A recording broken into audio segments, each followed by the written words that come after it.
Organizing a hybrid meeting, behind the curtain. Ever since the start of the COVID-19 pandemic and the impact it had on everyday life, there were a lot of changes made to the way businesses and organizations operate. There has been a constant rise of online meetings, and with the great help of Zoom, online meetings with live interpretation became a pretty common occurrence. Some still like the experience of on-site meetings, but run into the trouble of team members being unable to join in person. This is when hybrid meetings come into play. If the team in charge does a good job, the participants never think twice of how complicated it can be to run a hybrid meeting.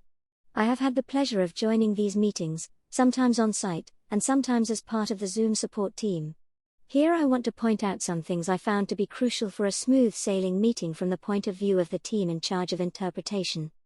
I would first like to emphasize the importance of having every person on the team in constant communication, from interpreters and on-site technicians to the tech support that joined over Zoom. This way problems can be detected on time and solved in a speedy manner. The second thing I would recommend to anyone about to host a hybrid meeting is to check in advance the speed and stability of the internet offered at the venue. If it is not up to par, think about having a backup connection that day.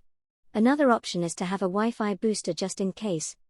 If the meeting is scheduled to start in the morning, best case scenario is to set the equipment up the day before. This will give the team enough time to test not only the tools but also the Zoom connection. When it comes to equipment, you should make sure to have multiple computers available, one for each language channel, one for sharing presentations and one for room sound and video. For good sound you should use sound cards and audio expander. It would be best if you can have an HD camera on site that is connected to Zoom. This way remote participants will feel less distant from the people on site. This also gives you the opportunity to make a quality recording of the meeting using Zoom's cloud recordings. It is very easy to use, and in the end you will have a good recording of all language channels. Tech should make good use of the spotlighting options on Zoom. This will make interactions between people in the room and online so much easier, and it will also look very neat on the recording. Having an agenda made on time is important for every meeting, but in this case especially. Together with the agenda and Zoom link, I'd advise to share the basic house rules with the participants, both online and on-site, mainly to keep their mics muted whenever they are not speaking. Avoiding background noise will help the interpreters do their job smoothly, but it will also prevent sound feedback and echoes.